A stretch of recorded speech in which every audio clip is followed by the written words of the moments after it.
gələn ilk şey yəqin ki, telefona baxmaq olur.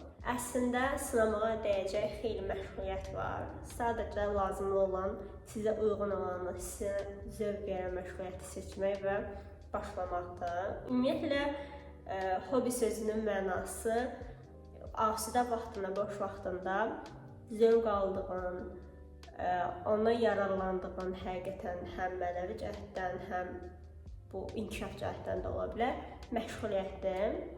Bu videoda da sizə seçdiyim, həm özüm təcrübə elədiyim 15 dənə məşğuliyyəti danışacağam. Birinci başlayaq gildən və havada quruyan plastinlərdən danışaq. Buraya yəqin ki, öz əl işlərimin şəklini qoyaram, tapsam və əlavə şəkillər də qoyacağam.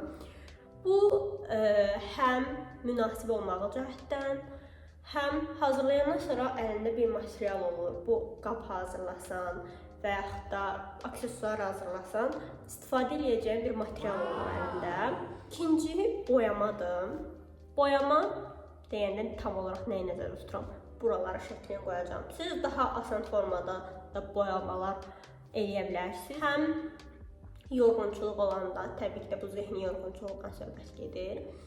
Həm rahatlamaq istəyəndə qəşəng bir arxada fon musiqisi olaraq rahatladıcı bir musiqi qoyub boyama eləmək çox qəşəng məşğuliyyətdir, aktivitedir, hobidir, hər nə demək istəyirsinizsə.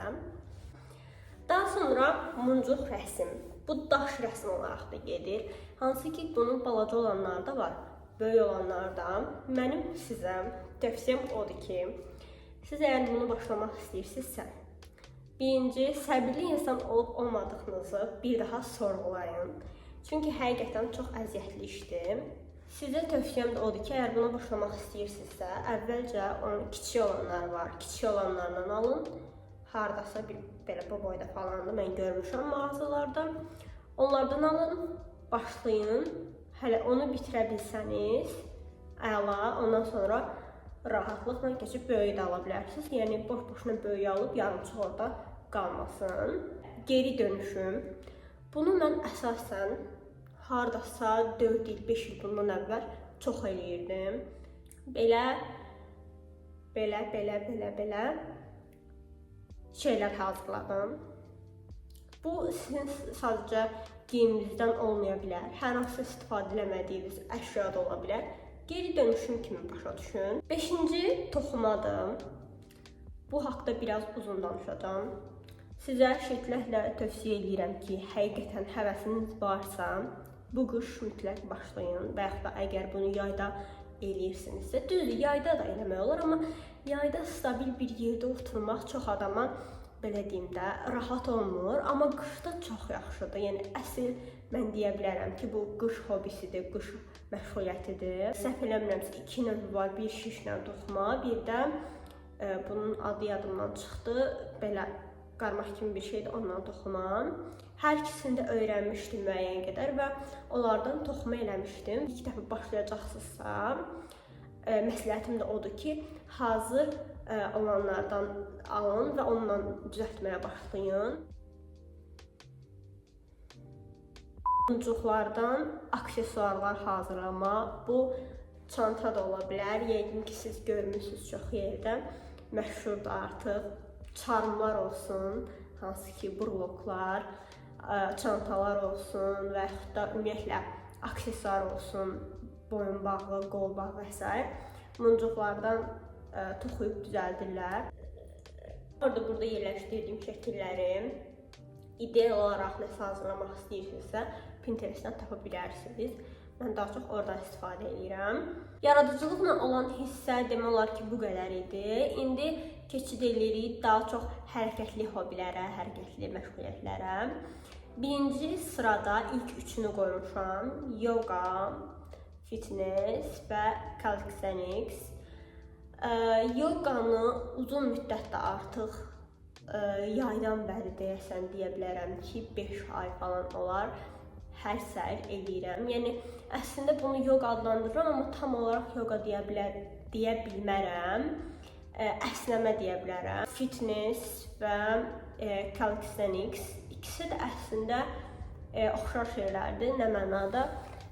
Calisthenics daha çox sizin öz çəkinizlə elədiyiniz akrobatik hərəkətlər adlanır. Axtarsanız da onun haqqında məlumat tapa bilərsiniz internetdən. Necə təsir eləyir? Həqiqətən yaxşı təsir eləyir. Uzun müddətdir eləyirəm, uzun müddətdir məşğulam, özümü dinç hiss eləyirəm, özümü güclü hiss eləyirəm bu mənada. Yəni əvvəlki mənə nisbətən təbii ki də. Əgər sizin də eləmək şansınız varsa, sizin də məşğul olma şansınız varsa, niyə də olmayasınız? Elə bilməsə bu isə xoşuma gəlmədi. Yaxşı danışmadım. Yoruldum, biraz da belə oturun. Nə olacaq ki? Özünüz deyiləm. Hiking. Həqiqətən təbiətlə iç-içə olmaq, ümumiyyətlə harasa dırmaşmaq olmaq məcburiyyətində deyil. Yerimək belə təbiətin içində, istəyir bu ağaclarla əhatə olunmuş bir yer olsun, istəyir elə meşənin özü olsun. İnsanın mənəvi cəhətdən çox yaxşı təsir eləyir. Bu vaxta kimi yalnız bir hiking təcrübəm olub, amma ümid edirəm ki, bu gələcəkdə daha çox olar. Vaxt olduqca da gedərəm. Rəqs. Çoxunun onsuz da buna marağı var. Həqiqətən sizi bilirəm, gizlincə mahnı qoşub oynayanlar. Mən də onlardan biriyəm. Amma mən tam olaraq burada onu nəzərdə tutmamışam. Bu fərqli növ rəqslər öyrənmək ola bilər. Məsəl üçün, fərqli millətlərin milli rəqsləri. Həqiqətən bir dönəm mənə çox maraqlı idi. İndi bu video üçün kontentdə məlumat hazırlayanda, məlumat toplayanda da nə qədər vaxtında mənə maraqlı olduğunu xatırladım və yəqin ki, yenidən vaxtım olduqca eləyəcəm, başlayacağım. Sürmək, yəni bu skate ola bilər, rolik ola bilər, buz pateni ola bilər, skuter, velosiped ola bilər. Mənim şəxsən özümün çox xoşum gəlir, istər buna maşına daxil olsun və yaxud da digər saydığım hər şey. Bu tip bacarıqlara sahib olmaq mənə xoşdur. Düzdür, çox üst level olmasa da müəyyən səviyyəyə kimi sürməyi bacarmışam. Həmçinin o qədər də böyük büdcə tələb eləmir. İndi bu dəqiqə kirayə velosipedlər də var, kirayə skuterlar da var. Skate üçün skate klublarına müraciət edə bilərsiniz. Əminəm ki, onlar sizə müəyyən büdcə qarşılığında öyrədər və yaxud da bu həmçinin rolik üçün də keçərlidir. Daha sonra bunu bir hobi olaraq bilmirəm, sayım ya saymayım, çox düşündüm videonun arxasında, amma yəqin ki deyəcəm. Yeni aktivitələr yoxlamaq. Bəzən sözləri Azərbaycanda seçmə çətinlik çəkirəm, amma ki mən əminəm ki siz mən başa düşdünüz. İndi misal çəkəndə daha da yaxşı başa düşəcəksiniz. Yeni aktivitələr deyəndə nəyi nəzərdə tuturam? Yəni çalışın hər şey maraqlı olun, çünki bilirsiniz necə? Bilmirəm, bəlkə də bu sadəcə mənim üçün keçərlidir, amma mənim ətrafımda da bəzən belə insanlar var, hər şeyə maraq göstərən insanlar.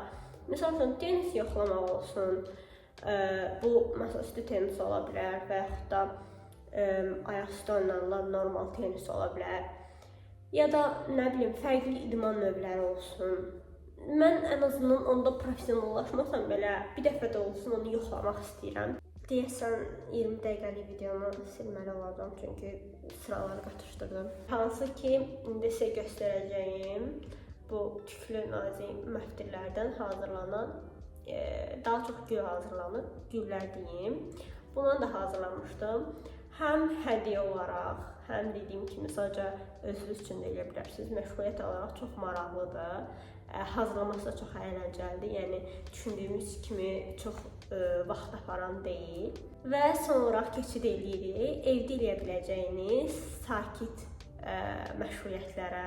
Logo və puzzle'dır. Bunlar demək olar ki, bir-birinə çox oxşardır. Yəni ikisini bir yerə qoydum. Mən daha çox logo həvəskarıyam, nəinki puzzle, amma puzzle da çox maraqlı məşğuliyyətdir, həmçinin zihni inkişaf etdirən məşğuliyyətdir. Logo isə, əgər yenə deyirəm, bu daş rəsmindən eyni məntiqdədir. Əgər ilk dəfə eləyəcəksinizsə, daha kiçik loqolardan başlayın və görsəz ki, həqiqətən maraqlıdır ki, mən də elə eləmişəm. Daha kiçik loqolardan başlamışam və həqiqətən maraqlı olduğu üçün indi imkan olduqca daha böyüklərinə keçib hazırlamaq istəyərəm. Musiqi aləti öyrənməkdir. Burada sizə deməyəcəm ki, gedin gitar alın öyrənin, gedin pianino öyrənin, skripka öyrənin. Təbii ki də marağınız varsa öyrənin, amma bunlar artıq bildiyiniz şeylərdir. Mən tövsiyə edirəm ki, əgər evdə özünüz məşğuliyyət kimi başınızı qatmaq üçün nəsə öyrənmək istəyirsinizsə, daha kiçik musiqi alətlərindən başlayın. Mənim də məşğul olduğum kalimba ola bilər və yaxud da adını bilmədiyim bu alət ola bilər və ya ChatGPT-yə soruşun, nə qədər siz üçün variant deyəcək. Sizə uyğun olan bir dənəsi seçib başlaya bilərsiniz. Həm qiyməti münasib olur, həm də öyrənməsi daha asan olur. Digərlərinə nisbətən daha tez öyrənilir. Ki, unudulan, qəzetlərinizdə olan tapmacalar, tam olaraq adını unutdum hal-hazırda, amma tapıb yeyib ki, buraları yerləşdirəcəm editdə. Və həmçinin tapmaca kitabları, daha çox labirint olan kitablar. Bunun da 100 səhifəlik, hətta 200-500 səhifəlik olanlar da var. Çöldə telefona baxmaq əvəzinə və yaxud da ümumiyyətlə sıxılanda, hər hansı sıra gözləyəndə yaxşı məşğuliyyətdir. Deyəcəklərim bu qədər idi. Ümid edirəm sizə faydalı ola biləcək nələrsə dedim. Əslində video tam olaraq istədiyim kimi alınmadı, çünki video aralarında çox problem oldu. Kamera standartı qala bilmədi yerində.